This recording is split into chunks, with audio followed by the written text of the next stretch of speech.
Excella Education Study in USA assured scholarship. Contact 9881 one of the best law and order officer పేరు ఏ మల్లికార్జున్ గారు.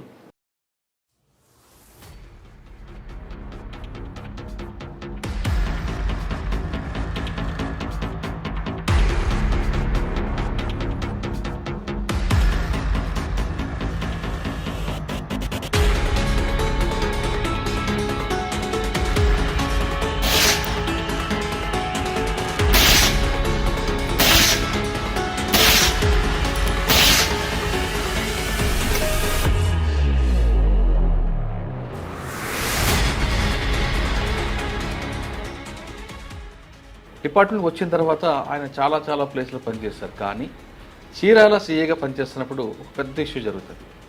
ఆ issue జరిగితే రాష్ట్రం అంతా కూడా సంచలనం అయింది. కానీ మల్లికార్జున గారు ఆ ఇష్యూని చాలా సింపుల్గా షార్ట్అవుట్ చేశారు. ఒకసారి కానీ బర్న్ అయితే దాదాపు సముద్ర తీర ప్రాంతం అంతా కూడా నెల్లూరు జిల్లా వరకు వెళ్ళి భగ్నమయ్యే అవకాశం ఉంది. అటువంటి బర్నింగ్ ఇష్యూలో మల్లికార్జునకు వెళ్ళి ఆ కేసును చాలా స్మూత్గా డీల్ చేసి ఆ ఇష్యూని పూర్తిగా షార్ట్అవుట్ చేశారు. అంటే లా అండ్ ఆర్డర్ అనగానే చాలామందికి చేతులు లాఠీ పట్టుకొని కనబడని కొట్టడం కాదు, దీన్ని ఒక టెక్నికల్గా డీల్ చేయొచ్చు అనే విషయాన్ని మల్లికార్జున గారితో నేర్చుకోవచ్చు.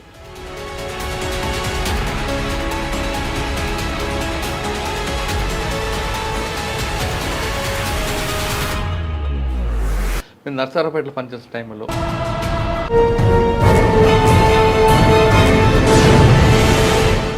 Welcome to crime diaries. ఈ వారం మన guest one of the best law and order officer పేరు ఏ మల్లికార్జున్ గారు, రూరల్ సిఏ, రేపల్లె. డిపార్ట్మెంట్ వచ్చిన తర్వాత ఆయన చాలా ప్లేస్లో పనిచేశారు. కానీ చీరాల సీఏగా పనిచేస్తున్నప్పుడు ఒక పెద్ద ఇష్యూ జరుగుతుంది. ఆ ఇష్యూ జరిగితే రాష్ట్రం అంతా కూడా సంచలనం అయింది. కానీ మల్లికార్జున గారు ఆ ఇష్యూని చాలా సింపుల్గా షార్ట్అవుట్ చేశారు. అది ఒకసారి కానీ బర్న్ అయితే దాదాపు సముద్ర తీర ప్రాంతం అంతా కూడా నెల్లూరు జిల్లా వరకు వెళ్ళి భగ్నమయ్యే అవకాశం ఉంది. అటువంటి బర్నింగ్ ఇష్యూలో మల్లికార్జునకు వెళ్ళి ఆ కేసును చాలా స్మూత్గా డీల్ చేసి ఆ ఇష్యూని పూర్తిగా షార్ట్అవుట్ చేశారు. అటువంటి లా అండ్ ఆర్డర్ ఆఫీసర్ని మనం పరిచయం చేస్తున్నాం. అంటే లా అండ్ ఆర్డర్ అనగానే చాలామందికి చేతులు లాఠీ పట్టుకొని కనబడని కొట్టడం కాదు, దీన్ని ఒక టెక్నికల్గా డీల్ చేయొచ్చు అనే విషయాన్ని మల్లికార్జున గారితో నేర్చుకోవచ్చు. ఇప్పుడు ఆయన అడిగి ఆ ఇష్యూ ఏంటి, ఆ ఇష్యూని ఎలా షార్ట్అవుట్ చేసుకొచ్చారు విషయాన్ని ఆయన అడిగి తెలుసుకుంది. సార్ నమస్తే అండి. నమస్తే సార్. మల్లికార్జున గారు, చీరాలో కొద్ది సంవత్సరాల క్రితం, కొద్ది నెలల క్రితం జరిగిన ఒక పెద్ద బర్నింగ్ ఇష్యూని చాలా సింపుల్గా షార్ట్అవుట్ చేసుకొచ్చారు. అది ఒకవేళ కానీ మీరు కానీ మీ ఆఫీసర్స్ కానీ దాన్ని క్లోజ్ చేయకపోతే అది పక్క జిల్లా వరకు పాకే అవకాశం ఉంటాయి. ఆ ఇష్యూని ఎలా షార్ట్అవుట్ చేసుకొచ్చారు? అంటే లా అండ్ ఆర్డర్ అనగానే మనం ఇందాక చెప్తున్నట్టుగా కొట్టడమే కాదు, కేసులు పెట్టడమే కాదు, వాళ్ళు ఒక సెంటిమెంట్ని, వాళ్ళలో ఉన్న ఎమోషనల్ని, అందులో ట్రబుల్ షూటర్స్లో ఉన్న ఎమోషనల్ కూడా మీరు ఎన్కాష్ చేస్తారనేది ఒక టాపిక్ ఉంది. అంటే ఒక ఇష్యూని టాక్టిఫుల్గా డీల్ చేయడం అనేది లా అండ్ ఆర్డర్కి ఒక పెద్ద ప్లస్ పాయింట్ అవుతుంది. ఆ ఇష్యూని ఎలా డీల్ చేసుకొచ్చారు అనే ప్రశ్నకు సమాధానం చెప్పే ముందు మల్లికార్జున గారు బై ఛాన్సా బై చాయిసా పోలీస్ యూనిఫామ్ వేసుకోవడం? బై చాయిసేనండి. ఎవరో మీకు అంత బాగా పోలీస్ డిపార్ట్మెంట్ గురించి ప్యాషన్ కన్నా ముందు ఏంటంటే షూటింగ్ అనేది చాలా ఇంట్రెస్ట్ ఉండేదండి. చిన్నప్పటి నుంచి నేను బిషప్ గ్రాస్ హై స్కూల్లో గుణదల్లో చదువుకున్నప్పుడు ఆ చర్చ్ ఫాదర్ రైఫిల్ పట్టుకొని అలా తిరుగుతూ ఉండేవాడు. ఆయన బర్డ్స్ కానీ లేకపోతే స్నేక్స్ ఏదైనా వస్తే కొడుతున్నాడు. ఎందుకో ఆ ప్యాషన్ అలా అది పోలీస్ వైపుకి డైవర్ట్ అయ్యింది. నేను ఇంజనీరింగ్ చదువుకొని పోలీస్ సైడ్ అప్పుడు ఒక 1 year ట్రైనింగ్ చేసి వెళ్దాం అన్నట్టుగా అలా అనుకొని ఖచ్చితంగా చేయాలి పోలీస్ డిపార్ట్మెంట్. విజయవాడలో చదువుకున్నాను సార్. గుణదల విజయవాడ మొత్తం స్టడీస్ అంతా విజయవాడ చదువు. అంతేనా, లేదా మీ కళ్ళ ముందు అన్యాయం చూసి ఖచ్చితంగా పోలీస్ అవ్వాలనుకున్నారు? గుణదల అనగానే కొంచెం గ్యాంగులు, రౌడీజం కనిపిస్తుంటది కదా. అది ఉంటుంది సార్, అందరికీ ఉంటుంది, నాకే కాదు చాలా మందికి ఉంటుంది. మీరేమైనా ఎదుర్కొన్నారా? లేదు సార్, అట్లాంటిది ఏమి ఎదుర్కోలేదు. కాలేజీ డేస్ నుంచి, స్కూల్ డేస్ నుంచి లీడర్గా వర్క్ చేసేవాడిని. కొంచెం ఏదన్నా ఇష్యూస్ ఉంటే మాట్లాడటం అట్లా చేస్తూ ఉండేవాళ్ళు. ఇప్పుడు ఎవరు పోలీస్ ఆఫీసర్ మీకు బాగా లైక్ చేసిన ఆఫీసర్? నాకు అప్పుడు కేఎస్ వ్యాస్ గారు అప్పుడు మా స్కూల్కి వచ్చారండి. మా స్కూల్కి వచ్చి ఆ గుణదల మొత్తం స్టెప్స్ ఎక్కేవాళ్ళు, అక్కడ అంతా పెరేడ్ అలా జరుగుతుండే, వచ్చి వెళ్తూ ఉండేవాళ్ళు. వ్యాస్ గారిని చూశాను చాలా దగ్గరగా. తర్వాత నేను కాకినాడలో ఇంజనీరింగ్ చదువుకునేటప్పుడు డిటి నాయక్ గారిని చూశాను. అట్లా కౌన్సిలింగ్ చేసేవారు. ఎప్పుడు ఎదురుపడ్డారా? లేదండి, బాలుగుడి సెంటర్ దగ్గర? లేదండి, ఎప్పుడు లేదు. మేము పోలీస్తో చాలా బాగుండేవాడిని. ఎస్ఐ సతీష్ అని ఆయన ఉండేవారు, 91 బ్యాచ్. ఫస్ట్ చాలా దగ్గరగా ఆయన్నే చూశాను. ఆయన కానీ డిటి నాయక్ గారు ఎక్కువగా ఇంజనీరింగ్ కాలేజ్ మీద ఫోకస్ పెట్టేవారు కదండి. లోకల్గా ఉన్న వాళ్ళకి ఇంజనీరింగ్ కాలేజ్ ఎక్కువ ఫైట్ నడిచేది కదా. ఆ బాలుగుడి సెంటర్ కానీ, best and go watch company కానీ, లేదా సినిమా హాల్ థియేటర్ కానీ. అవునండి, అవును. మాకు ఎప్పుడు అట్లాంటి పరిస్థితి ఎదురు పడలేదు, ఎప్పుడు పడలేదండి. ఓకే. అంటే ఫస్ట్ బీటెక్ అక్కడ అయిపోయిందా? అక్కడ చేసుకొని కంప్లీట్ చేసుకొని నేను తర్వాత పోలీస్ డిపార్ట్మెంట్కి వచ్చానండి. పోలీస్ డిపార్ట్మెంట్ బీటెక్ చేసిన తర్వాత మీరు సాఫ్ట్వేర్ అటు వెళ్ళకుండా ఇది లేదండి. అప్పుడు సాఫ్ట్వేర్ అంతా ఇది లేదు, అట్లా ఏం లేదు. నేను ఏదైనా అసిస్టెంట్ మోటార్ వెహికల్ ఇన్స్పెక్టర్ లేకపోతే ఏదైనా గ్రూప్ 1 అట్లా వెళ్దాం అనుకున్నాము. షూటింగ్ మీద కొంచెం ప్యాషన్గా ఉండేది. తర్వాత పోలీస్ డిపార్ట్మెంట్లోకి వచ్చిన తర్వాత షూటింగ్ సైడ్ నేను కొంచెం ఫోకస్ చేసి నేషనల్లో కూడా గోల్డ్ మెడల్స్ కొట్టానండి. అంటే మీకు మీ బ్యాచ్లో బెస్ట్ అవార్డు షూటింగ్? నా బ్యాచ్లో బెస్ట్ అవార్డు కాదండి, అంటే నా బ్యాచ్లో ట్రైనింగ్లో బెస్ట్ అవార్డు వేరే ఉన్నారు. ట్రైనింగ్లో మంచి పెర్ఫార్మెన్స్ చేశాము. ఆ తర్వాత గ్రేహాన్స్లో టాపర్ నేనే ఉన్నాను. ఆ తర్వాత continue 7 years AP state champion pistol shooting నేనే ఉండేవాడిని. కంటిన్యూ నేనే ఉండేవాడిని అండి. తర్వాత అక్కడ నుంచి అప్పుడే అదే టైంలో నేషనల్స్లో కూడా 2001, 2003, 4, 5, 6 కంటిన్యూ గోల్డ్ మెడల్స్ నేషనల్స్లో కొట్టాను. ఆ తర్వాత స్పోర్ట్స్ షూటింగ్లోకి వచ్చాము. స్పోర్ట్స్ షూటింగ్లో కూడా నేషనల్ లెవెల్ షూటింగ్కి వెళ్ళాము, ఇంటర్నేషనల్ ట్రయల్స్కి వెళ్ళాము. అట్లా షూటింగ్ మీద ప్యాషన్ ఇంకా అలా ఉండిపోయాను. ఓకే. ఫస్ట్ పోస్టింగ్ ఎక్కడండి? ఫస్ట్ పోస్టింగ్ సత్తెనపల్లి చేశాను. సత్తెనపల్లి, గుంటూరు. గుంటూరు. ఏ ఫస్ట్ ఛాలెంజ్ వచ్చింది? సత్తెనపల్లి అనగానే రౌడీజం అట్లా ఏం లేదండి, అంత ఛాలెంజింగ్ ఇదేం లేదు. ఛాలెంజ్ లేదు మీకు అక్కడ? స్మూత్గా నడిచిందా? స్మూత్గానే నడుస్తూ ఉంటుంది జనరల్గా. అంటే ఏది కూడా అంత స్ట్రెస్ తీసుకొని అంత ఇదేం చేయను. అంటే సత్తెనపల్లిలో మీకు అసలు ఎలాంటి ఛాలెంజ్ లేదా? అప్పుడు నేను ట్రైనింగ్ పీరియడ్లో ఉన్నానండి. ఆ ట్రైనింగ్ అయింది. నర్సరావుపేట తర్వాత పోస్టింగ్కి వెళ్ళాము.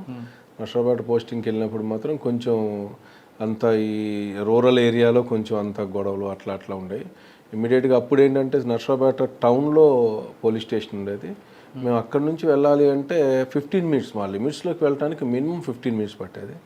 బహుశా అక్కడే అలవాటు అయినట్టుంది. చాలా ఇమ్మీడియట్గా ఫాస్ట్గా నేను వెళ్ళిపోతాను స్పాట్కి మాత్రం.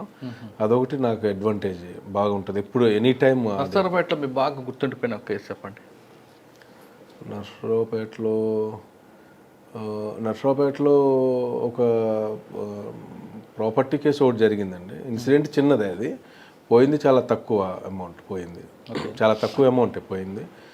అయినప్పటికీ కూడా దాంట్లో ఏంటంటే చాలా ఇంపార్టెంట్ పర్సన్ ఇంట్లో దొంగతనం జరిగినప్పుడు అది ఎట్లా ఏంటి అన్నది ఛాలెంజింగ్గా ఉంది. చాలా రోజులు చాలా ప్రెజర్ వచ్చేది. అప్పుడు ఏంటండి మా ఇండ్లలోనే పోతే ఇది లేదా, మీరేం చేస్తున్నారు, ఇట్లాంటి ఇది వస్తున్నప్పుడు. అయినప్పటికి కూడా మేము వర్క్ చేస్తూ ఉన్నాం.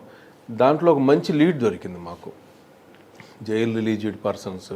తర్వాత ఒక ఎస్ఓపి ఉంటుందండి మాకు, ఏదైనా జరిగినప్పుడు ఒక ఎస్ఓపి ఉంటుంది కాబట్టి దాన్ని ఫాలో అవుతున్న టైంలో ఒక మంచి ట్రాక్ దొరికింది. ఆ ట్రాక్ ద్వారా ఒక పెద్ద ఎఫెన్స్ను కూడా ఆపగలిగాం. అంటే దర్శిలో ఒక బ్యాంక్ రాబరీ చేయాలన్నంత ప్లాన్ చేశారు వాళ్ళు. ఆ టీం మొత్తాన్ని పట్టుకున్నాము. అప్పుడు చాలా మంచి వర్క్ చేశాము. దాదాపు 12 మెంబర్స్ని పట్టుకున్నాము. అప్పుడు రిమాండ్ చేసి అంతా. నర్సరావుపేటలో మీరు పనిచేస్తున్నప్పుడు మీకు సిఏ ఎవరు? అజీజ్ గారిని ఉండేవాళ్ళు. అజీజ్ సిఏ గారు ఉండేవాళ్ళు. ఆ తర్వాత పృథ్వీనారాయణ ఎప్పుడు ఎదురుపడలేదా? పృథ్వీనారాయణ గారు ఫస్ట్ ఒంగోలులో ఎదురుపడ్డారండి. పృథ్వీనారాయణ గారు కూడా బాగా క్లోజ్. మేము చదువుకునే రోజుల్లోనే చూసాం ఆయన, పృథ్వీనారాయణ గారిని. ట్రాఫిక్ ఇన్స్పెక్టర్గా ఉండేవాళ్ళు. మరెవరు వాళ్ళ కొడుకు నాకు మంచి ఫ్రెండ్ కూడా. ఓకే. మీరు నర్సరావుపేటలో పనిచేసే టైంలో ఒక పెద్ద పొలిటీషియన్ అప్పుడు కోడలు గారు, ఆయన ప్రెజర్ పడిందా మీకు? మామూలుగా అన్నీ ఉంటాయండి, రకరకాలు ఉంటాయి కదా, ప్రెజర్స్ ఉంటానే ఉంటాయి అన్నీ. ఇది అది చెప్పలేం, కానీ ఈ జాబే అట్లాంటిది, దాని గురించి ఎక్కువ ఇంకా ఆలోచించాం కూడా. అలాంటి ప్రెజర్స్ రోజు వస్తూనే ఉంటాయి. అచ్చా, మల్లికార్జున గారు క్లాక్ టవర్ దగ్గర బుల్లెట్ మీద కూర్చొని బైక్ మీద కూర్చొని ఉండేవారట కదా, ఎందుకు? నేనా? లేదండి, అట్లాంటిది ఎప్పుడు చేయలేదు. Night time second show cinema విడిచిపెట్టిన తర్వాత సివిల్లో తిరగడం అవి చేసేవాళ్ళు. ఎప్పుడైనా సివిల్లో ఎప్పటికీ వెళ్తూ ఉంటాను. ఎప్పటికి కూడా ఒక్కడనే నడుచుకుంటూ అప్పుడప్పుడు వెళ్ళిపోతూ ఉంటాను. ఎందుకు? మా వాళ్ళు చాలామంది అంటూ ఉంటారు, సార్ అలా వెళ్ళకండి సార్, అలా వెళ్ళకండి సార్, అలా వెళ్ళకండి సార్. అలా కాదు, వెళ్తాము. ఎందుకంటే అలాంటి భయం అయితే లేదు. బేసిక్గా బాక్సర్ని కూడా నా సెల్ఫ్ సార్ మీరు డిఫెన్స్ సింగిల్గా నడుస్తున్న సమయంలో ఎవరైనా ఈవిటీజింగ్ దొరికారనుకోండి ఏం చేస్తారు? దొరికారు ఎప్పుడైనా? దొరుకుతారండి రెగ్యులర్గా దొరుకుతారుగా దొరికారా అంటున్నా. దొరికారు చాలా సార్. ఏం చేశారు వాళ్ళని? వాళ్ళకి మంచిగా కౌన్సిలింగ్ చెప్తాము వాళ్ళకి. ఖచ్చితంగా నేను చాలా పాజిటివ్గా వాళ్ళకి అర్థమయ్యే విధంగా అసలు ఎందుకు నువ్వు చేస్తున్నావు, నువ్వేంటి, అసలు ఎందుకు ఇది, ఇవన్నీ కూడా చాలా వివరంగా. అంటే మల్లికార్జున గారు సివిల్లో ఉంటారు, అవతలోడు గుర్తుపట్టాడు, మీరు పోయి మంచిగా మాట్లాడి అయ్యా తప్పు నీకు అక్క ఉంది చెల్లి ఉంది అంటే వాడు వినకుండా నీ పని నువ్వు చూసుకో అంటే మీరు ఏం చేస్తారు? అసలు పోలీస్ డిపార్ట్మెంట్లో ఏ కానిస్టేబుల్ కానీ ఏ ఆఫీసర్ కానీ యూనిఫామ్లో ఉన్న మఫ్టీలో ఉన్న వాళ్ళ బాడీ లాంగ్వేజ్, వాళ్ళ మాట తీరు విధానం ఎదుటివాడు ఈజీగా కనిపెట్టగలుగుతారు సార్. కనిపెట్టిన వ్యక్తి కనిపెట్టలేకపోతే అంటారా? అటువంటి పరిస్థితులు ఎదురయ్యా మీకు?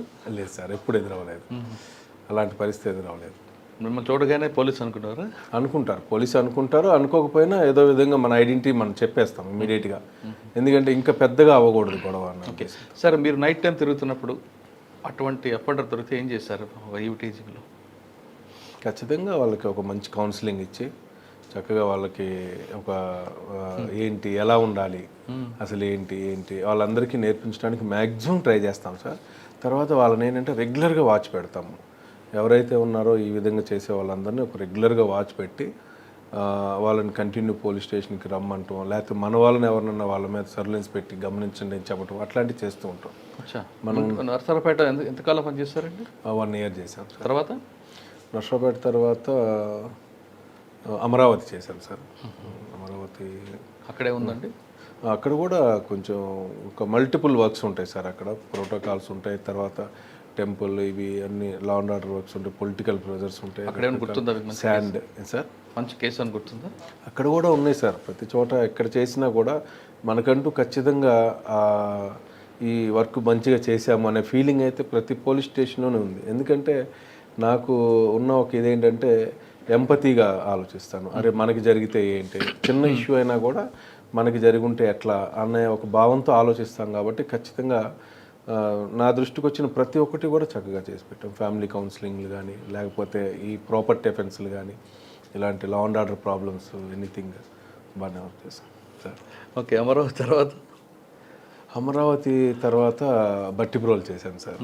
అక్కడ కూడా ఛాలెంజ్ లేవా మీకు సార్? అక్కడ కూడా ఛాలెంజ్ ఏం లేదా?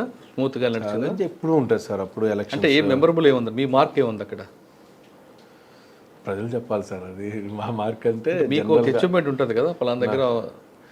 అక్కడ ఒక్కొక్కసారి ఏమవుతుందంటే సార్, అక్కడ ఒక మంచి ఎక్స్పీరియన్స్ ఒకటి ఉంది.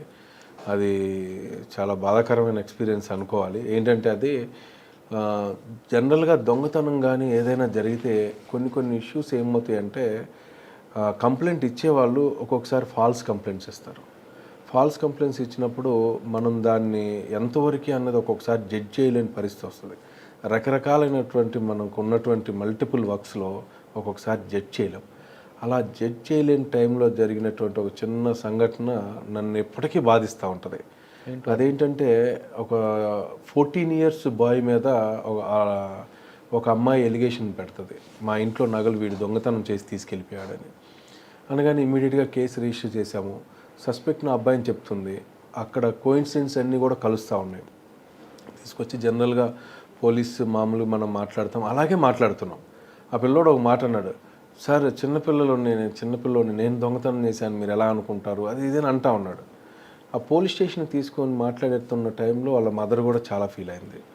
ఆ సంఘటన అయ్యి నేను బయటకు వచ్చిన తర్వాత కొంచెం దూరం వెళ్తే నాకు యాక్సిడెంట్ అయింది, పెద్ద యాక్సిడెంట్ ఒకటి అయింది. యాక్సిడెంట్ అయ్యి ఇంకా అక్కడ నుంచి నేను షిఫ్ట్ అయ్యాను. ఆ తర్వాత తెలిసింది, అయినా కూడా నేను ఆ కేసును వదలలా. ఎలా దొంగతనం జరిగింది ఏంటి అని కనుక్కుంటే ఈ అమ్మాయి వేరే ఎవరికో ఇచ్చింది. ఆ ఇచ్చిన టైంలో వాళ్ళ హస్బెండ్కి తెలియకుండా చేయాలని ఏదో ట్రై చేసింది. అట్లా వీడి మీద నెట్టింది, ఇతని మీద నెట్టేసరికి మనకి ఆ తర్వాత తెలిసింది ఆ విషయం. నాకు అనిపిస్తూ ఉంటుంది అప్పుడప్పుడు, అరే చిన్నపిల్లోడిని పిలిచి మనం అలా మాట్లాడి వాడి మీద ఒక బ్లేమ్ వేసాం, దానివల్ల అలా జరిగిందా అని అనిపిస్తూ ఉంటుంది. అందుకని ఇప్పుడు ఏం చేస్తారంటే చాలా జాగ్రత్తగా ఆలోచించి అన్ని కోణాల్లో ఆల్ టెక్నికల్ ఇది తీసుకున్న తర్వాతే అప్రోచ్ అవుతూ ఉంటాం. అది ఒక ఎక్స్పీరియన్స్ సార్, మంచి ఎక్స్పీరియన్స్ అంతే. ఓకే, బట్టిప్రోలు తర్వాత అండి? బట్టిప్రోలు తర్వాత సిఐడిలో వర్క్ చేశాను సార్ నేను. సిఐడిలో 3.5 years వర్క్ చేశాను సార్. సిఐడి వర్క్ చేశాను. ఆ తర్వాత రెంటచింతలో వర్క్ చేశాను సార్. నెక్స్ట్ బట్టిప్రోలు సిఐడి తర్వాత సిఐడి 1 year చేశాను సార్. ఆ తర్వాత నేను రెంటచింతల వర్క్ చేశాను. అక్కడే ఉందండి. అక్కడ కూడా బాగానే ఉంటుంది సార్. మీరు ఎక్స్పెక్ట్ చేసేవన్నీ అక్కడ ఉంటాయి. ఫ్యాక్షన్ గొడవలు ఉంటాయి సార్ బాగా. అక్కడ బాగా ప్రెజర్ ఉంటుంది కొంచెం. సార్ రెంటచింతల్లో ఫ్యాక్షన్ తగ్గాలంటే పోలీస్ అనేవాడు పొద్దున్న లెగిస్తే ఫ్యాక్షన్ వాడు కళ్ళు తెరవగానే పోలీస్ కనబడాలనేది గతంలో పనిచేసిన ఆఫీసర్లు ఒక ఫార్మెట్ పెట్టి వెళ్ళారు. ఫ్యాక్షనిస్ట్ అనేవాడు ఉదయం లెగ్గానే ఆ కళ్ళ ముందు పోలీసులు ఉండాలి సార్. అప్పటి వరకు కంట్రోల్ అవుతుంది. మీరు అదే ఫాలో అయ్యారా ఇంకా మార్చారా? లేదు సార్, రియల్గా చెప్తున్నాను. నేను ఏ రోజు అలా చేయలేదు, నేను ఏ రోజు అలా అటెండ్ అవ్వలేదు, అలా చేయలేదు, అలా లేదు. అంటే వాళ్ళ ఉద్దేశం కూడా మీరు వెళ్ళి అటెండ్ అవ్వడం కాదు, ఆయన కళ్ళలో కూడా పోలీసుకి గుర్తు రావాలనేది వాళ్ళ ట్రీట్మెంట్. అట్లా ఏం లేదు కానీ సార్ అక్కడ ఏంటంటే సార్ సడన్గా చిన్న ఇష్యూలో పెద్దది అయిపోయింది సార్. దానికి ఏంటంటే చాలా ఇమీడియట్గా స్పాట్లో ఉండాలి సార్. అదొకటి చాలా అలర్ట్గా ఉండాలి. అలా కొన్ని ఎందుకండి ఆ కల్చర్ ఏంటి అసలు? చిన్న ఇష్యూ, పనికిరాని ఇష్యూలో కూడా అది ఒక్కసారి బ్లో అవుతుంటాయి. అవి అంటే అక్కడ చిన్న యాక్సిడెంట్ అవుతుంది, దాంట్లోనే అది. అవును సార్, అవును. అక్కడ జనాలు ఒక్కొక్క చోట ఒక్కొక్కలాగా ఉంటారు సార్. ఒక చోట ఒక్కొక్కలాగా ఉంటారు, ఒక చోట ఒకలాగా, ఒక చోట చాలా సాఫ్ట్గా ఉంటారు. ఒక చోట కత్తి పట్టుకోవడం పెద్ద ఇష్యూ కాదు వాడికి, కాదు. చంపడం కూడా పెద్ద బాధపడ్డాడు కాదు. చంపేది కోటర్ కోసం చంపేస్తుంటారు. మళ్ళీ వాళ్ళు జైలుకి వెళ్తారు, ఉంటారు, వస్తారు. ఇప్పుడు లేదు సార్, మారింది, చాలా వరకు చేంజ్ అవుతుంది అంతా కూడా. వాళ్ళకు కూడా అర్థమవుతుంది, చాలా రియాప్డేట్ ఇవన్నీ అర్థమవుతా ఉంది వాళ్ళకు కూడా, ఎలా ఉండాలి ఏంటి ఏంటి అనేది అర్థం. మీకు రెంటచింతల్లో బాగా గుర్తుండిపోయే సంఘటన? రెంటచింతల్లో నేను వెళ్ళినప్పుడు పుష్కరాల టైం వెళ్ళాం సార్. అప్పుడు అంతా కూడా పండగ వాతావరణమే, అంతా కూడా పండగ వాతావరణం. చాలా పెద్ద ఛాలెంజ్ అది. పుష్కరాలు మాత్రం అప్పుడు చాలా చక్కగా వర్క్ చేశాము. మా సిఐ గారు కూడా అలహరి గారు అని ఉండేవాళ్ళు, ఆయన అంతా సపోర్ట్ చేసి ఉన్నారు. తర్వాత చిన్న చిన్న ఇలాంటివి వస్తుంటాయి సార్, ఈ ప్రభల దగ్గరని అలాంటివి వస్తూ ఉంటాయి. బహుశా అక్కడే బాగా నేర్చుకున్నాం కూడా. మా సిఐ గారిని చూసి కూడా, అలహరి శ్రీనివాసరావు గారు అని ఉంటారు, చూసి నేర్చుకున్నాము. అట్లా ఆయన కూడా చాలా చక్కగా చేస్తారు. మేమంతా నేర్చుకుంది పెద్దల దగ్గర చూసి నేర్చుకుందే సార్. ఏదైనా ఏ సిచ్యువేషన్కి ఎలా హ్యాండిల్ చేయాలి, ఎలా మాట్లాడాలి, ముందు స్పాట్లోకి మనం ధైర్యంగా వెళ్ళిపోగలగాలి. అంత ఇష్యూ జరుగుతున్నా మనం ధైర్యంగా వెళ్ళగలగాలి సార్. మనం ధైర్యంగా వెళ్ళకపోతే చాలా పెద్ద ఇష్యూస్ అయిపోతాయి.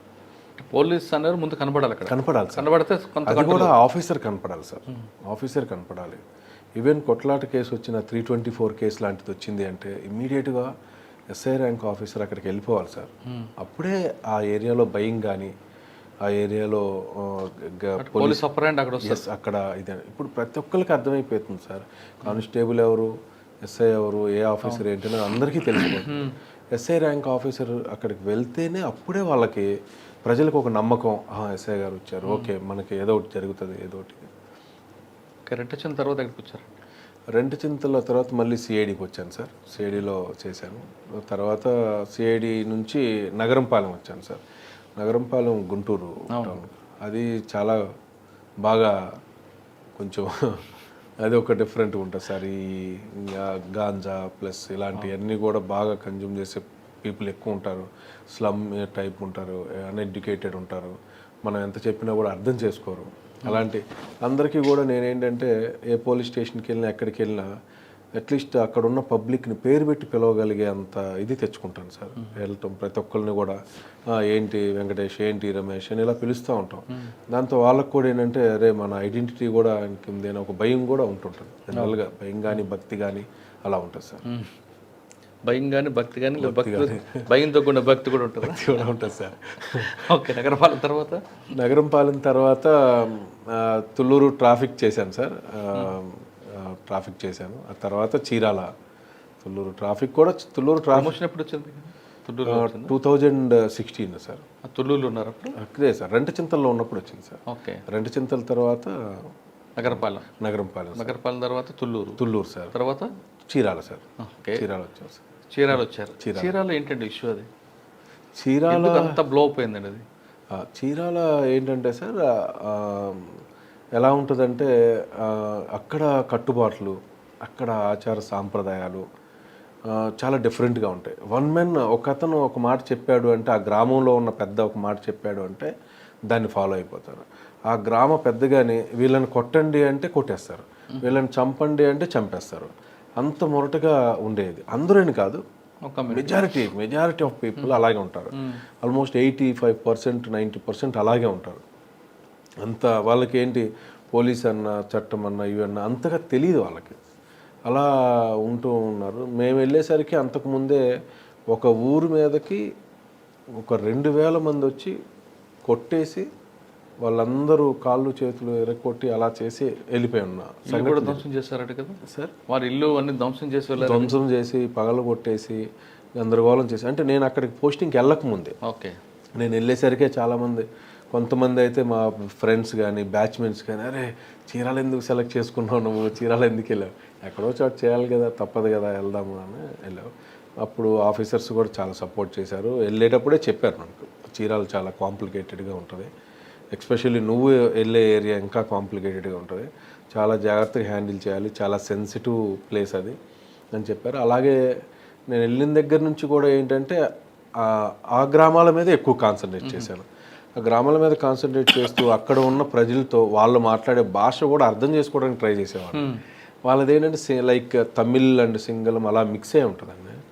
అలా వాళ్ళని అందరితో కూడా కలిసిమెలిసి ఉండటం, వాళ్ళతో మాట్లాడటం, వాళ్ళు ఏదైనా చిన్న ఇష్యూస్ ఉన్నా చెప్పినప్పుడు మనం చేయడం. అంతే. ఇంకోటి ఏంటంటే అన్ని రోజుల్లో ఒక్కరోజైనా వాళ్ళ వైపు నుంచి ఏదైనా కంప్లైంట్ వస్తుందేమో అని చూసేవాడిని.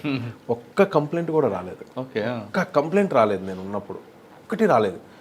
ఏంటి అసలు ఇలా ఆయన ఒక 2 months అయిన తర్వాత కనుక్కుంటే, ఈవినింగ్ నేను రోజు వెళ్ళేటప్పుడు అక్కడ ఒక టెంపుల్ ఉంటుంది, ఆ టెంపుల్ దగ్గర అందరూ ఒక 50-60 మెంబర్స్ కూర్చుంటారు. మనం వెళ్తూ ఉంటే వెహికల్ వెళ్తుంటే ఏంటి అక్కడ కూర్చున్నారు వాళ్ళు అంటే, సార్ వాళ్ళు ఏదో మాట్లాడుకుంటున్నారు ఏదో. ఓకే సర్లే అనుకునేవాడు. ఏంటి అంటే వాళ్ళు కొట్టుకొని తిట్టుకొని భార్యాభర్తలు, స్థల వివాదాలు, అసలు పోలీస్ స్టేషన్ కాదు కోర్టు అన్నీ కూడా వాళ్ళ దగ్గర సెటిల్ అయిపోతాయి. దగ్గర కన్విక్షన్ అక్కడే, మొత్తం కన్విక్షన్ అన్నీ ఇక్కడే అయిపోతాయి. పనిష్మెంట్ ఫైన్ కూడా ఉంటుంది, వాళ్ళే ఫైన్. మామూలుగా మనం బైక్ నో పార్కింగ్ పెడితే 130 రూపీస్, వాళ్ళు 10,000 వేస్తారు, వాళ్ళు 10,000 ఉంటుంది. అలా చాలా రిగ్రెస్గా ఉంటాయండి వాళ్ళే. అవన్నీ తెలిసినాయి మనకి. సడన్గా ఒకరోజు మనకి ఒక కంప్లైంట్ బై ఫోన్ వచ్చింది, ఇలా ఒక అతన్ని కట్టేసి కొడుతున్నారండి అని అనగానే ఇమ్మీడియట్గా స్పాట్కి వెళ్ళిపోయాము. నేను మా ఎస్ఐస్ అందరం వెళ్ళాం. అందరూ కూర్చొని మీరు ఎందుకు వచ్చారు, అసలు మీరేంటి, మీకేంటి సంబంధం, మీరు ఎందుకు వచ్చారనే పరిస్థితి వచ్చింది. మీకు ఎవరు రమ్మన్నారంట. అప్పుడు ఏంటంటే అప్పటికే వాళ్ళందరితో నాకు ఒక ఏమంటారు, ఒక బాండింగ్ కాదండి, వాళ్ళతో ఇంట్రాక్షన్ బాగుంది. వాళ్ళ పేర్లు తెలుసు నాకు, అందరు తెలుసు, అందరిని పేర్లు పెట్టి పిలిచి ఏంటి ఇట్లా ఇట్లా ఇట్లా ఇట్లా. ఎవరైతే ఆపోజిట్ పార్టీ ఉన్నారో, అంటే ఎవరినైతే కట్టేసి ఉంచారో, ఆ కట్టేసి ఉన్నవాడికి, కంప్లైంట్కి పోలీస్ అంటే నమ్మకం లేదు అసలు పోలీస్ అంటే నమ్మకమే లేదు. పోలీస్ అసలు ఏం చేస్తారు అనే ఇదిలో వెళ్ళిపోయారు వాళ్ళు. అట్లాంటి ఇష్యూని మనం తీసుకొని వచ్చి ఎఫ్ఐఆర్ చేసి, ఆ తర్వాత అది చాలా చాలా చాలా ఇష్యూ అయ్యి అన్ని గ్రామాలు కలిసి చాలామంది, దాదాపు 2-3 వేల మంది కూర్చొని సెటిల్ చేసి, దాని అంతా ఇష్యూ అయినా కూడా సెటిల్ అవ్వకుండా మళ్ళీ వాళ్ళ మీద వెళ్ళి కొట్టేశారు. మళ్ళీ వాళ్ళని కొట్టి అలా చాలా పోలీసు మేము ఉన్నప్పుడు, అప్పుడు నాకు కూడా ఇంజరీస్ అయినాయండి.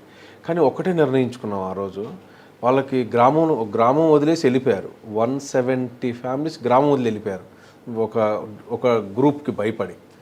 వెళ్ళిపోయినటువంటి వాళ్ళని ఇన్స్టిట్యూట్ మీరు ఉన్నారు, చేస్తున్నాను. మీకు ఇంజరీ అయింది. అప్పుడు రాళ్ళు విసిరితే మాకు తగిలింది. ఫస్ట్ ఉంటానండి నేను, ముందే ఉన్నాను నేను, ఖచ్చితంగా తగులుతుంది.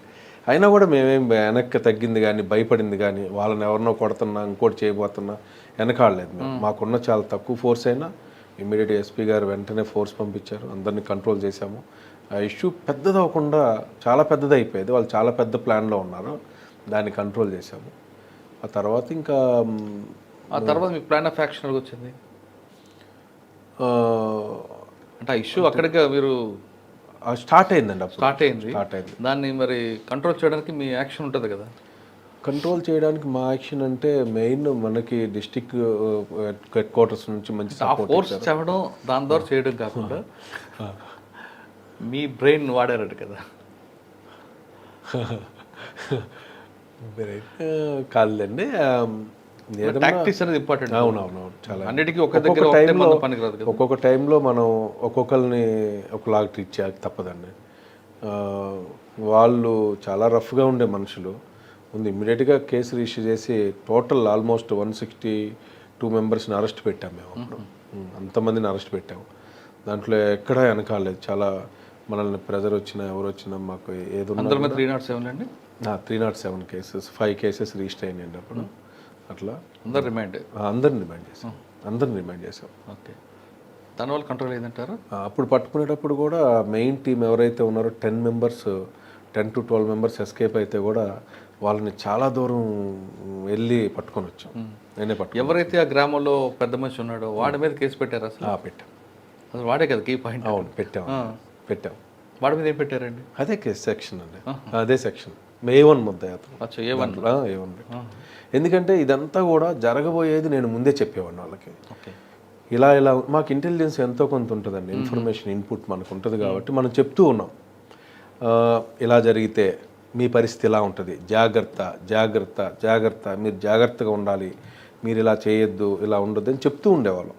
అంటే వాళ్ళ సర్లే అని ఎందుకో ఒక లెక్కలేని విధంగా అలా అయిపోయింది. పోలీస్ యాక్షన్ చేయవలసి వచ్చింది అప్పుడు. కానీ దీని వెనక పొలిటికల్ ప్రెజర్ రాలేదా మీకు? పొలిటికల్ ప్రెషర్ రాకుండా ఎందుకు ఉంటుంది సార్?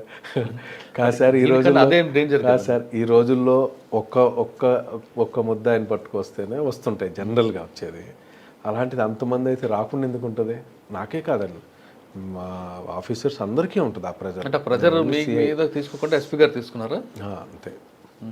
ఎందుకంటే డిస్ట్రిక్ట్ ఆఫీసర్ సపోర్ట్ లేకుండా, యూనిట్ ఆఫీసర్ సపోర్ట్ లేకుండా, unit officer plan of execution ఎట్లా ఏంటి అనే ప్లాన్ ఆఫ్ యాక్షన్ లేకుండా మేమేం చేయలేం కదా. అది చాలా చోట్ల పోలీస్ ఆఫీసర్స్ని కొట్టి, పాకలు అనే లేదు అక్కడ కొన్ని చోట్ల కొట్టి అక్కడ లోపల పడేసి, సముద్రంలో పడేసి, మీ ఎస్ఐ ఉన్నాడు ఇక్కడ తెచ్చుకోండి అంటే వెళ్ళి తెచ్చుకొని, ఎవరు కొట్టారు అని అంటే 4 పేర్లు ఇస్తాము రాసుకోండి, అలాంటి సంఘటనలు కూడా జరిగినాయని వినేవాడిని. చూసారు? విన్నాను. మా దగ్గర అలా జరగలేదు. మా దగ్గర మాత్రం రిజువల్గా ఎలా ఉందో అలాగే చేసాము. అంటే ఆ ఇష్యూ అయిన తర్వాత ఆ ప్రాబ్లం అంటే మీరు 161కి పంపించారు రిమాండ్కి. అవును. తర్వాత అది సర్ప్రైజ్ అయిందా? ఇంక మళ్ళీ ఎప్పుడైనా అది ఇంక అవ్వదండి. అది దాని మీద కంటిన్యూ మన ఎస్పీ గారు కానీ అందరూ కూడా చాలా క్లోజ్ మానిటరింగ్ ఉంది. విలేజ్ మొత్తం కూడా ఏదైతే మనకి ఇలా గొడవలు జరుగుతున్న విలేజెస్ ఏదైతే ఉన్నాయో దాంట్లో అంతా సీసీ కెమెరాస్ పెట్టాము. రెగ్యులర్ సర్వేలెన్స్లో ఉంటుంది. ఏ చిన్న ఇష్యూ అయినా కూడా ఇమీడియట్గా స్పందిస్తారు. అక్కడ లోకల్లో కూడా ఒక పికెటింగ్ పెట్టడం, పెట్రోలింగ్ పెట్టడం, డే బీట్, అలా ఒక ప్రివెన్షన్ మెజర్స్ తీసుకోవడంలో మా సార్ మాత్రం ఎక్సలెంట్, దాంట్లో డౌటే లేదు. చీరాల తర్వాత ఎక్కడికి వచ్చారు? చీరాల తర్వాత మళ్ళీ తాడేపల్లి వెళ్ళాను సార్. తాడేపల్లి నుంచి మళ్ళీ ఇప్పుడు రేపల్లి వచ్చాం. తాడేపల్లి ఎంతకాలం చేస్తారండి? 2.5 months చేసాం సార్. మళ్ళీ ఇక్కడ తొందరగా వచ్చారు కదా? ఈ ఈక్వేషన్స్ ఉంటాయి సార్, రకరకాల ఈక్వేషన్స్ ఉంటాయి సార్. లా అండ్ ఆర్డర్ జరిగినప్పుడు ప్రాబ్లం వచ్చినప్పుడు ఇందాక ఫస్ట్లో మీకు అదే అడిగాను, వెళ్ళి వెంటనే ఫోర్స్ని యూజ్ చేయడం బెటర్ అంటారా, లేదు మన బ్రెయిన్ అప్లై చేసి దాన్ని బ్రేక్ చేయడం బెటర్ అంటారా? సార్, ఎప్పుడు లా అండ్ ఆర్డర్ ప్రాబ్లం వచ్చినప్పుడు మనం ఒక ఫోర్స్ దిగి అందరూ ఏదో లాఠీ చార్జ్ చేస్తున్నట్టు వెళ్తే అది ఇంకా చాలా పెద్ద ప్రమాదం అవుతుంది. అలా కాకుండా మామూలుగా మనం ఎప్పుడు కొంచెం దూరంలోనే ఉంచుకొని వెళ్ళి సామరస్యంగా మాట్లాడి వాళ్ళ స్ట్రాటజీ ఏంటి, వాళ్ళు ఏ విధంగా ఉన్నారో మ్యాక్సిమం మాట్లాడటానికే ట్రై చేయాలి. వాళ్ళందరూ చాలా అగ్రెసివ్గా ఏదో ఆలోచనతో ఏదేదో ఉంటారు. వాళ్ళు ఏంటంటే వాళ్ళకేం తెలియదు, ఎవడో లీడర్ అనుకుంటే చెప్తూ ఉంటాడు. ముందు వాడు ఎవడన్నది కనుక్కొని వాడిని కంట్రోల్ చేసి వాడిని చేయటం మాత్రమే మనం చేయగలగాలి. వెంటనే వెళ్ళి ఫోర్స్ యూజ్ చేయటం వల్ల నష్టమే ఎక్కువ జరిగింది. కానీ మాపు వినరు కదండి. అంటే సిచ్యువేషన్ బట్టి సార్. లా అండ్ ఆర్డర్ అంటే అక్కడ జనాలంతా కూర్చొని ఉన్నారు, వాళ్ళు ఏం చేయట్లేదు, అరుస్తూ ఉన్నారు. ఆ టైంలో మనం వెళ్ళి ఇమీడియట్గా చేయటం అంటే కాదు. ముందు వాళ్ళు అసలు ఎంతవరకు వాళ్ళ ఇది అనేది మనం తెలుసుకోకుండా చేయటం మాత్రం కొంచెం ప్రమాదంగానే అవుతుంది. కానీ కొంతమంది సీనియర్ ఆఫీసర్లు ఏం చెప్తారంటే ఇష్యూ చిన్న పావునైనా పెద్ద కర్రతో కొట్టాలని చెప్తారు సార్. మీరు దానికి ఒప్పుకుంటారా, లేదు పాము ముదిరే వరకు ఆగుతారా? లేదు సార్, బేసిక్లోనే క్లోజ్ చేయగలగాలి. ముదిరే వరకు మనం ఆగితే అంటే మన ఇన్ఎఫిషియెంట్ అన్నట్టే. ఇంకా అక్కడ మన ల్యాప్సెస్ మనం ఇదైపోయినట్టే. ఫస్ట్లోనే మనం క్లోజ్ చేయగలగాలి సార్. అంటే ముదురుతున్నప్పుడు అంతే సార్. ప్రివెంటివ్ మెథడ్స్ తీసుకోవాలి మనం. అన్ని విధాలా తీసుకొని కొంచెం ఏదన్నా ఇదవుతుందంటే ఇమీడియట్గా యాక్షన్ తీసుకొని చేయాలి సార్. అప్పుడు అది అక్కడ క్లోజ్ అయిపోయింది. క్లోజ్ అయిపోయింది. ఓకే, లాండ్ ఆర్డర్ విషయం పక్కన పెడదాం, క్రైమ్లోకి వద్దాం. ప్రస్తుతం రేపల్లె పనిచేస్తున్నారు. మీరు ట్రెడిషనల్ క్రైమ్ చూశారు, వైట్ కార్ ర్యాఫ్ని చూశారు, సైబర్ క్రైమ్లో బాధితులు కాకుండా ప్రజలకు మీరు ఏం అవగాహన కలుపుతారు? సార్, సైబర్ క్రైమ్లో లాస్ అయ్యేదంతా ఎడ్యుకేటెడ్ సార్, చదువుకున్నోళ్ళే సార్. ఇంకా సిగ్గుచేటు ఏంటంటే డిఎస్పీస్, ఇన్స్పెక్టర్స్ పాపం వాళ్ళు కూడా లాస్ అవుతున్నారు సార్. పాపం ఎందుకు అవుతారండి? కాసే కదా, అంటే చదువుకొని అంతా తెలిసి అవును,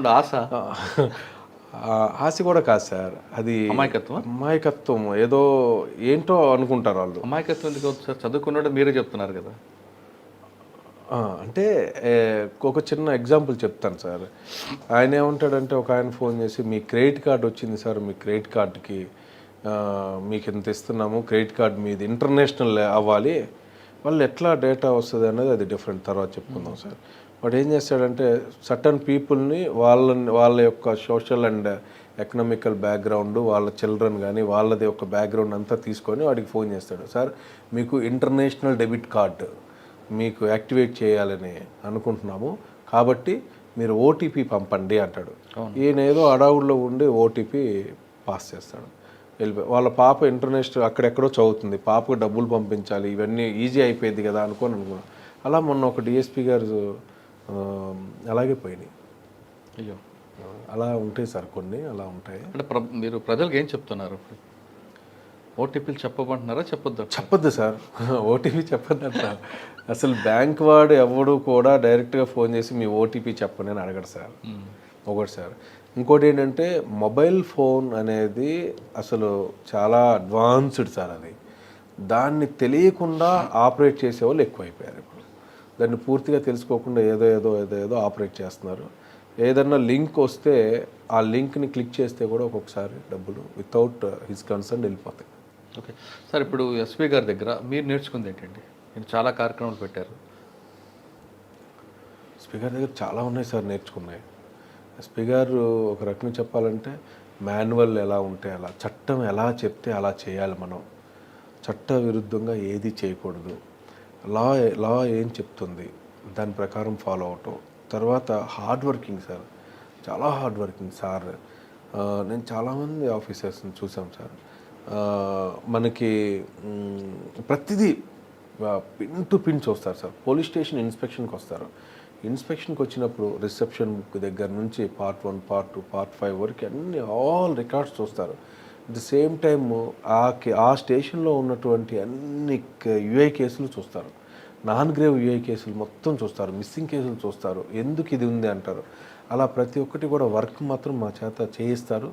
దాని ద్వారా ఒక మంచి రిజల్ట్ కూడా వచ్చింది. మేము ఆయన చూసే ఫైల్స్లో ఎక్కువ 174 చూస్తారట, ఎందుకు? ఎస్ సార్, అవును. ఎందుకు 174 అనేది చాలా ఇంపార్టెంట్ కేసు సార్. అది అసలు ఒక్కొక్కసారి మర్డర్ అవ్వచ్చు అవి, అలాంటి ఒకవేళ తెలియకుండా ఏమైనా ఉన్నాయని సార్ 174 కాదు సార్ ప్రతి ఒక్క కేసు ఫైలు చాలా క్షుణ్ణంగా చూస్తారు. ఆఖరికి యాక్సిడెంట్ కేసు, చిన్న యాక్సిడెంట్ని కూడా సార్ చాలా పెద్దగా ఆలోచించి ఇంకెప్పుడు అక్కడ యాక్సిడెంట్ జరగకూడదు అనే భావంతో చూస్తారు. ఓకే, రేపల్లిలో ఎన్ని ఉంటాయండి బ్లాక్ స్పాట్స్? రేపల్లిలో మొత్తం 16 ఉన్నట్టు. అవును, మరి వాటి మీద నేను వెళ్ళి ఒక 3 days సార్, 3-4 days అయింది నేను రేపల్లి వెళ్ళి. దాని మీద కూడా వర్కౌట్ చేస్తూ ఉన్నాము. మీరు ఎక్కువగా సార్ దగ్గర గంజా, గుట్కా వాటి మీద ఎక్కువ ఫోకస్ ఉంది. Yes sir. సైబర్ క్రైమ్ మీద ఎక్కువగా ఆయన చూస్తున్నారు. Number 3 traffic. అవును, మూడిట్లో మీరు మూడిటికి ప్రయారిటీ ఇస్తారా, ఒకదానికి ఇస్తారా? లేదు సార్, మూడిటికి ప్రయారిటీ ఇస్తాను. సైబర్ క్రైమ్, ట్రాఫిక్ అన్ని సార్ చెప్పే ప్రతి ఒక్కటి ఏది చెప్పినా కూడా మేము తూచా తప్పకుండా వర్క్ చేస్తాం సార్. కానీ రేపల్లె అన్నది మన ఫస్ట్ టైం మీరు అంటున్నారు కాబట్టి పబ్లిక్ యాటిట్యూడ్ కూడా డిఫరెంట్ కనిపిస్తుంటుంది. బయటికి కాముగా ఉంటారు కానీ ఏదో జరుగుతూనే ఉంటుంది. Yes sir, yes sir. ప్రతి ఏరియాకి ఒక్కొక్క టైప్ ఆఫ్ పీపుల్ ఉంటారు సార్. కాబట్టి దానికి కొద్దిగా మేము కూడా అడాప్ట్ అయిపోతూ ఉంటాం, ఇది అలవాటు. కానీ లిటిగేషన్లు ఎక్కువ ఉంటాయి కదండి? ఉంటాయి సార్, ఉంటాయి. దానికి ఒక ట్రీట్మెంట్ ఉందా? లేదు సార్, అట్లేం కాదు. ఎక్కడ కూడా ఇప్పుడు ఇన్ని సంవత్సరాల్లో నా మీద ఎప్పుడు కూడా ఈ లిటిగేషన్ ఉన్నటువంటి ఇష్యూస్ ఏమవ్వలేదు. ఎందుకంటే లాని మనం అంటే మీరు ద్వారా కాదు, పబ్లిక్ అక్కడ కల్చర్కి అలవాటు పడ్డారు. పబ్లిక్ కూడా సార్ మనం లా ప్రకారం చేస్తూ ఉంటే వాడికి అర్థమయ్యేటట్టు చెప్పగలిగి లా ప్రకారం అర్థమైపోయింది సార్, ప్రతి పబ్లిక్ అర్థమైపోయింది మనం ఏం చేస్తున్నాం ఏంటి. ఆ గిల్టీ ఉన్నాడు వాడికి అర్థమవుతుంది, అరే నా తప్పు ఉందిలే అనేది భావం వాడికి అర్థమవుతుంది. కాబట్టి సార్ రేపల్లో ప్రజలకు మీరు ఇచ్చే మెసేజ్ ఏంటి? ప్రశాంతంగా ఉండాలి సార్ అందరూ. ఏదైనా ఇష్యూ జరిగితే ఏం జరిగినా కూడా ఇది తప్పు ఒప్పు వాళ్ళకి తెలుసు. ప్రతి ఒక్కటి పోలీస్కి ఇన్ఫర్మేషన్ ఇవ్వటం, పోలీసులతో ఫ్రెండ్లీగా ఉండటం, ప్రశాంతంగా ఉండేటటువంటి వాతావరణం మేము కల్పించే విధంగా ప్రజలు కూడా సహకరించాలి. మాకు ఇన్ఫర్మేషన్ ఇస్తేనే మేము చేయగలిగేది. Especially cyber crime sir. ఒక ఇంట్లో దొంగ వెళ్ళి తలుపు పగలగొట్టి లోపలికి వెళ్ళి నగలు తీసుకొని వెళ్తే దాన్ని ఏదో ఒక విధంగా ఎక్కడో చోట ట్రేస్ అయ్యే అవకాశం ఉంటుంది. లేకపోతే అట్లీస్ట్ మనం చూస్తూ ఉంటే సైబర్ క్రైమ్ విషయంలో మాత్రం సింపుల్గా తెలియకుండా లక్షల డబ్బులు పోగొట్టుకుంటున్నారు. ఈ దొంగ ఎక్కడుంటాడు అంటే ఎక్కడో చాలా దూరంలో ఉంటాడు వాడు. అందుకని సైబర్ క్రైమ్స్ విషయంలో ఫోన్ ఏదన్నా వచ్చినా వాళ్ళకు ఉన్నటువంటి డెబిట్ కార్డ్స్ కానీ క్రెడిట్ కార్డ్స్ కానీ లేకపోతే ఇంకా ఏదైనా ఇతర ఇట్లాంటి బ్యాంకుకి సంబంధించిన ఇష్యూలు ఎవరికి చెప్పకుండా జాగ్రత్తగా వాళ్ళ దగ్గరే పెట్టుకోవడం చాలా మంచిది సార్. సార్ మీరు చీరాల పనిచేస్తున్నప్పుడు ఒక ఇష్యూ చెప్పారు. ఆ ఇష్యూ ఎవరు మీకు లీడ్ చేశారు, ఎలా జరిగింతో పాటు అక్కడ ఒక కెమెరాల దొంగతనం, ఆ కేసు బ్రేక్ చేశారు. అవును సార్, డేట్ కరెక్ట్గా గుర్తులేదు సార్. నేను వచ్చి ఆగస్ట్ 8th రిపోర్ట్ చేశాను సార్. ఒక్కుల్ జిందాల్ ఐపీఎస్ గారికి బాపట్ల జిల్లా ఎస్పీ గారిని వచ్చి రిపోర్ట్ చేసుకున్నాను చీరాల రూరల్. అక్కడి నుంచి నేను పోలీస్ స్టేషన్కి వెళ్ళిన తర్వాత చీరాల రూరల్ సర్కిల్లో చూస్తే ఒక గ్రేవ్ కేసు సార్. కెమెరాస్ పోయినాయి. ఆ కెమెరాస్ వచ్చి టోటల్ వర్త్ వచ్చి 12 lakhs రూపీస్ ఇదేని. అప్పటి నుంచి ఆ కేసు ఏంటంటే చాలా రోజులైంది, అప్పటికే 9 months అయిపోయింది సార్ ఆ కెమెరాస్ పోయి. ఎవరైతే ఆ కెమెరాస్ దొంగ ఉన్నాడో, కెమెరాస్ దొంగలించిన వ్యక్తి ఎలా ప్లాన్ చేశాడంటే ఒక ఇన్స్టాగ్రామ్లో ఒక మెసేజ్ వస్తుంది సార్. ఆ ఇన్స్టాగ్రామ్లో మెసేజ్ ఏమంటే నేను కెమెరాస్ రెంట్కి ఇస్తాను అని వస్తుంది. ఆ రెంట్కి ఇస్తాను అన్న అతను ఏం చేస్తాడంటే రెంట్కి ఇస్తాను అని వచ్చిన నెంబర్ తీసుకొని ఒక షోడా బండి దగ్గర ఒక చిన్న ఫోన్ ఒకటి దొంగతనం చేస్తాడు ఒకడు. ఆ దొంగతనం చేసి ఆ ఇన్స్టాగ్రామ్లో వచ్చిన నెంబర్కి ఫోన్ చేస్తాడు. ఫోన్ చేసి నాకు కెమెరాస్ కావాలి అంటాడు. అనగానే వీడు ఇస్తానంటాడు. నేను నర్సరావుపేటలో ఉన్నానండి, నేను నర్సరావుపేటలో కెమెరాస్ నా దగ్గర ఉన్నాయంటే సరే నేను ఎర్లీ మార్నింగ్ 3:30కి వస్తాను, వెడ్డింగ్ షూట్ ఉంది, నేను వార్డ్రేవ్లో వెళ్ళి తీసుకోవాలండి అంటే ఓకే అండి మా అసిస్టెంట్ కూడా వస్తాడు అని అంటాడు అతను. అంటే ఓకే రమ్మానండి అంటాడు. వీళ్ళిద్దరూ కూడా ఎక్కడ కలుస్తారంటే ఆల్లా హాస్పిటల్ దగ్గర కలుస్తారు. ఈ ఆల్లా హాస్పిటల్ దగ్గర కలిసినప్పుడు కారులో ఎక్కేటప్పుడు కారులో కూర్చుంటాడు. ఎవరు కెమెరాస్ తీసుకొని వచ్చి కారులో కూర్చుంటాడు. కూర్చోగానే ఇతను చూస్తాడు, పక్కన డ్రైవింగ్ సీట్లో ఉన్నటువంటి అతను చూస్తాడు, ఫోన్ అతనే మాట్లాడతాడు కాబట్టి చూస్తాడు. చూసినప్పుడు ఫేస్ అంతా కూడా మాస్క్ వేసుకొని ఉంటాడు. మాస్క్ మీన్స్ అదే ప్యాక్ వేసుకొని ఉంటాడు. ఫేస్ ప్యాక్ వేసుకున్నాడు. ఏంటి అలా ఉందంటే ఫేస్ ప్యాక్ వేసుకున్నాను అంటాడు. అంటే ఐడెంటిటీ కనపడకుండా ఉండటం కోసం వాడు. అక్కడ నుంచి వాడిని తీసుకొని వచ్చి చుట్టుకుంట దగ్గరకు వచ్చిన తర్వాత వాటర్ బాటిల్ తీసుకొని రా అని పక్కన అతను చెప్తాడు. నేను తీసుకురాను, నువ్వు వెళ్ళి తెచ్చుకోపో అంటాడు. ఇతను కెమెరాస్ బ్యాగ్లన్నీ వెనకుంటాయి, అన్ని కెమెరాస్ ఉంటాయి. వాళ్ళు కొత్తగా స్టార్ట్ చేశారు పాపం కెమెరాస్ అన్ని తెచ్చుకోవడం. నెక్స్ట్ అక్కడ నుంచి సరే వీడు ఎక్కడ కూడా మాట వినట్లేడని అక్కడ నుంచి తీసుకొని చీరాల దాకా వస్తాడు. వార్డ్రేవ్ దగ్గరకు వచ్చాక వాటర్ బాటిల్ ఇవ్వు అంటాడు. వాటర్ బాటిల్ తీసుకురాపో అనగానే వీడు పాపం దిగుతాడు. ఎవడు కెమెరాస్ తెచ్చిన అతను దిగుతాడు. దిగి వెళ్ళి వాటర్ బాటిల్ తీసుకొచ్చే లోపు వీడు కార్ రివర్స్ చేసుకుని వెళ్ళిపోతాడు. సరే మేమంతా ఏం చేసాం, జనరల్గా చేసే విధంగా కారు వచ్చింది కదా, వెంటనే మేము ఒక కారు ఇవన్నీ చీరాల్లో ఉన్న సీసీ కెమెరాస్ మొత్తం చూస్తే కారు నెంబర్ ట్రేస్ అయింది. ఆ కారు నెంబర్ చూస్తే ఒక టాటా ఏసీ బండి అది. తర్వాత ఆ సిమ్ కార్డ్ ఏదైతే మొబైల్ ఫోన్ ఉందో ఆ మొబైల్ ఫోన్ తీసాం. ఆ మొబైల్ ఫోన్ తీస్తే ఆ మొబైల్ ఫోన్ పట్టుకొని ఆ ఓనర్ ఎవరు మొబైల్ వాడెవడని ఆ కస్టమర్ దగ్గరికి వెళ్తే ఆ సోడా కొట్టే లేడీ. ఇది అసలు ఎక్కడ సింక్ అవ్వట్లేదు ఇక్కడెక్కడ. ఆ తర్వాత కారు ఎటు వెళ్ళింది ఏంటి ఎక్కడ ఎవరికి కూడా వాడు ఏ టోల్ గేట్ కూడా టచ్ చేయలేదు. టచ్ చేయకుండా ఎటో వెళ్ళిపోయాడు. ఇక ఆ కేసు అట్లా పెండింగ్ అయిపోయింది. ఎన్ని ప్రయత్నాలు చేసినా కూడా అది ఎక్కడ దొరకలేదు. అప్పుడు మా ఎస్పీ గారు ఒక్కుల్ జిందాల్ ఐపీఎస్ గారు ఒక ప్లాన్ చెప్పారు. ఒకసారి ఏదైతే ఉందో టెక్నికల్గా, ఇంకా మనం అవి ఇవి చెక్ చేయడం కాదు, అలా కాదు, టెక్నికల్గా చూడండి మొత్తం ఏదైతే మొబైల్ వాడాడో ఆ ఐఎంఈ నెంబర్ ఒక ప్లాన్ ఆఫ్ యాక్షన్ డిజైన్ చేసి ఇచ్చారు మాకు. మా ఎస్పీ గారు. దాని ప్రకారం మేము ఏం చేసామంటే సరే మొత్తం కూడా చూసుకుంటూ వన్ బై వన్ చూసుకుంటూ వెళ్తూ ఉన్నాము. దీంట్లో మాకు తెలిసింది ఏంటంటే ఇలా జరుగుతూ ఉన్న టైంలో ఒక చిన్న ఇది సేమ్ ఒక కెమెరాస్ పట్టుకొని వాడ్రేవ్లో ఆ సీన్ ఎక్కడైతే జరిగిందో అక్కడికి వెళ్ళి నేను కూర్చున్నాను, మామూలు కూర్చొని మఫ్టీలో కూర్చొని ఎట్లా జరిగింది, ఎలా జరుగుంటుంది ఏంటి అని ఇలా ఆలోచిస్తూ ఉన్నాం. ఇంతలో వెడ్డింగ్ షూట్ కోసం కెమెరాస్ పట్టుకొని వెళ్తా ఉన్నాడు ఒక అతను. పిలిచాను ఇట్లా, ఈ కెమెరాస్ పోతే ఏం చేస్తావా అన్నాడు. ఏముంది సార్, తూర్పు తిరిగి దండం పెడతాను అన్నాడు. అదేంటి అంటే మరి మొబైల్ అయితే ఏదో ఒక ఐఎంఈ నెంబర్ ఉంటుంది సార్, కెమెరాస్కి ఏముంది సార్, ఏం లేదు. అయితే వీడి మొబైల్ ఒక జీపీఎస్ ట్రాకింగ్ ఉంది కానీ వాడు ఆన్ చేసి పెట్టాల, అది కూడా ఫెయిల్ అయిపోయాడు. ఇక సరే ఎట్లా చేయొచ్చు ఏంటి అంటే అతను ఒక ఐడియా చెప్పాడు. వాడు ఒక ఐడియా చెప్పాడు, సార్ మీరు ఒక పని చేయండి, ఈ కెమెరాస్ ఒకవేళ వాడు ఎవరికి అమ్మకుండా అయితే చేయొచ్చు సార్ అన్నాడు. అంటే ఎట్లా అన్న, all India camera photographers group ఉంది సార్, విజయవాడ ఉన్నాయి, గుంటూరు ఉన్నాయి, ఇవన్నీ ఉన్నాయి టెలిగ్రామ్ గ్రూప్స్. ఈ టెలిగ్రామ్ గ్రూప్స్లో ఇలా అని అంటే సార్తో వకుల్ జిందాల్ ఐపీఎస్ గారితో డిస్కస్ చేసాం, సార్ ఎట్లా వచ్చింది సార్ ఇట్లా అంటే సార్ ఏమన్నారంటే అలా కాదు, ఒక పని చేయండి, మనకి పలానా కెమెరాస్ కావాలి అని పెట్టండి అని అన్నారు.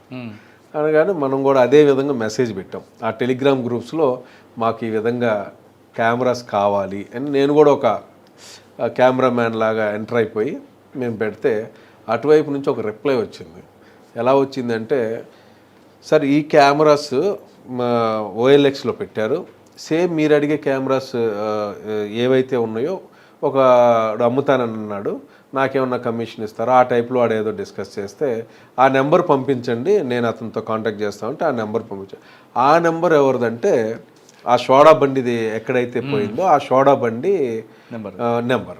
అక్కడ చూస్తే మళ్ళీ మాకు షాక్, ఇదేంటి ఆ నెంబరు వాట్సాప్ లేదు కదా, ఎలాగా ఆ ఫోన్ మామూలుది కదా. అయితే వాట్సాప్ వాడుతున్నాడు, వాట్సాప్ కాల్ మాట్లాడుతున్నాడు అని తెలిసిన తర్వాత అప్పుడు సార్ వకుల్ జిందాల్ ఐపీఎస్ గారు వెంటనే దానికి సంబంధించిన టెక్నికల్ డేటా మొత్తం తెప్పించి అంతా కూడా ఎన్ రూట్ మొత్తం చూసుకొని వితిన్ 2 daysలో ఆ కెమెరాస్ మొత్తం కూడా రికవరీ చేసాం. వాడు ఎక్కడ దొరికాడండి? విజయవాడ. వాడు ఇదే పనా? కాదు, వాడు ఏంటంటే టెంప్ట్ అయిపోయి ఆ కెమెరాస్ చూసి ఏదో విధంగా వాడు కూడా బీటెక్ చదువుకున్నాడు. బీటెక్ చదువుకొని వాడు ఇవన్నీ ఎలా తప్పించుకోవచ్చు అన్నది బాగా తెలుసు వాడికి. అవన్నీ ట్రై చేసి ఎక్కడ దొరకకుండా వాడు. కానీ విజయవాడ బీటెక్ వాడికి చీరాల దొరికింది, ఎవరు చెప్పారు వీడి దగ్గర కెమెరాలు ఉన్నాయని? ఇన్స్టాగ్రామ్లో చూశాడు వాడు. ఇంకోటి ఏంటంటే ఈ ఎవడైతే దొంగతనం చేసి ఉన్నాడో ఈ దొంగతనం చేసిన వాడు కెమెరామెన్, వాడు ఈవెంట్లకి వెళ్తూ ఉంటాడు, వాడు లైఫ్ సెటిల్ చేసుకోవాలి, కెమెరాస్ తీసుకొని అమ్ముకొని కానీ లేకపోతే వాడుతూ ఉంటే తెలిసిద్ది ఎక్కడో చోట అని అమ్మేసుకోవాలని ట్రై చేశాడు. ఆ టైంలో మనకి వీడు ఆ టెక్నికల్ డేటా ద్వారా చాలా చక్కగా మన వకుల్ జిందాల్ సార్ అప్పుడు ఇచ్చిన సపోర్ట్, దాంతో మేము చాలా చక్కగా చేసాం. అంటే మీకు బీచ్లో కూర్చోవడం మంచి ఐడియా వచ్చింది. అసలు వాళ్ళ పేరెంట్స్ ఎవరైతే ఉన్నారో ఆ పేరెంట్స్ కూడా చాలా మంచి ఫ్యామిలీ వాళ్ళు. ఆ పిల్లోడికి అప్పుడే ఆ డబ్బులు ఇచ్చి ఏదన్నా ఒక బిజినెస్ లాగా చేద్దామని అనుకున్నారు. వాళ్ళు కూడా చాలా హ్యాపీగా ఫీల్ అయిపోయారు. వాళ్ళ కళ్ళల్లో ఆనందం చూసినప్పుడు అనిపించింది మాకు. అంటే కంటెంట్ మొత్తం దొరికింది, మొత్తం ఇంటాక్ట్ దొరికిందండి, ఒక్క వైర్ కూడా మిస్ కాలేదు, మొత్తం దొరికింది, ఏది మిస్ కాలేదు. ఓకే సార్, ఫైనల్గా చెప్పండి, ఈ డిపార్ట్మెంట్లో వచ్చే వాళ్ళకి మీరేం చెప్తారా? రమ్మంటారా, రావద్దంటారా? 100% రమ్మనే చెప్తాం సార్, 100% రమ్మ. ఈ ఉద్యోగంలోకి, పోలీస్ ఉద్యోగంలోకి వచ్చేవాడు ఇందాక మీరు అడిగారు కదా sir, first by chance or choice అని, చాయిస్తోనే రావాలి సార్. బై ఛాన్స్ వస్తే కొంచెం కష్టంగానే ఉంటుంది. ఎందుకంటే ఛాన్స్ వచ్చి దాన్ని చాయిస్గా మార్చుకునే వాళ్ళు కూడా మార్చుకోవచ్చు సార్, ఉంటారు, చాలామంది ఉంటారు సార్. వచ్చిన తర్వాత నచ్చి దీంట్లో ఉండిపోయి దీంట్లో ఉండే వాళ్ళు కూడా చాలామంది ఉంటారు. ఆ బర్డన్ ఫీల్ అయితే సార్, ఏదైనా కొంచెం ఇబ్బందిగా ఫీల్ అవుతూ ఉంటే ఆ ఎంపతి లేకుండా ఏముందిలే నాకు ఎట్లా ఉన్నా ఒకటే కదా అనే భావంతో ఉండి వస్తే మాత్రం కొంచెం ఇబ్బందిగానే ఉంటుంది సార్. అలా కాకుండా పోలీస్ డిపార్ట్మెంట్ గురించి అందరికీ తెలుసు సార్, 24 hours కష్టపడేటటువంటిది. అలాగని 24 hours ఎవరు చేయించాం, 24 hours ఎవరు చేయించరు. కానీ మన మైండ్, మన ఇది అంతా కూడా ఎక్కువగా డ్యూటీ మీద ఉంటే సడన్గా ఒక ఇన్సిడెంట్ జరుగుతుంది సార్, సడన్గా వెళ్ళాలి, వెళ్ళకపోతే ఆ ఫ్రాక్షన్ ఆఫ్ సెకండ్స్లో ఒక 10 to 20 సెకండ్స్లోనే ఆ మనిషి లైఫ్ పోవచ్చు, ప్రాపర్టీ పోవచ్చు, ఏదైనా అయిపోవచ్చు. కాబట్టి వాటన్నిటికీ సిద్ధపడి పోలీస్ డిపార్ట్మెంట్కి రావాలి. ఓకే. వచ్చిన తర్వాత అయినా సిద్ధపడాలి. ఓకే. పోలీస్ డిపార్ట్మెంట్ రండి, వచ్చిన వాళ్ళు కేవలం బ్యాంక్ ఉద్యోగులాగా అనుకొని మాత్రం రావద్దంటున్నారు మిత్రుడు మల్లికార్జునరావు గారు. ఆయన చెప్తున్నట్టుగా పోలీస్ స్టేషన్లకి మీ దగ్గరకు వచ్చిన వాళ్ళని ఆ బాధితుల్లో మీరు చూసుకోండి, మీ అమ్మనో నాన్ననో అమ్మనో ఎవరినో మీరు కానీ ఊహించుకుంటే ఆ ఇంపదేజ్ అనేది మీకు బాగా పనికొస్తుంది. ఖచ్చితంగా అప్పుడు మీరు వాళ్ళ పట్ల చాలా మృదువుగా మాట్లాడి ఉంటారు. పోలీస్ స్టేషన్కి వచ్చే వాళ్ళ పట్ల మీరు మాట్లాడే తీరే వాళ్ళ సగం బాధకు తగ్గిస్తుంది అంటూ చెప్తున్నారు. ఖచ్చితంగా అందరూ పోలీస్ డిపార్ట్మెంట్ రండి, ప్రజలకు సేవ చేయాలంటే the best platform police department. ఇది వారం మల్లికార్జున గారితో ఎక్స్క్లూజివ్ ఇంటర్వ్యూ. వచ్చే వారం మరొక ఇష్టం మళ్ళీ కలుద్దాం. అంతవరకు నమస్తే. Thank you sir. నమస్తే సార్.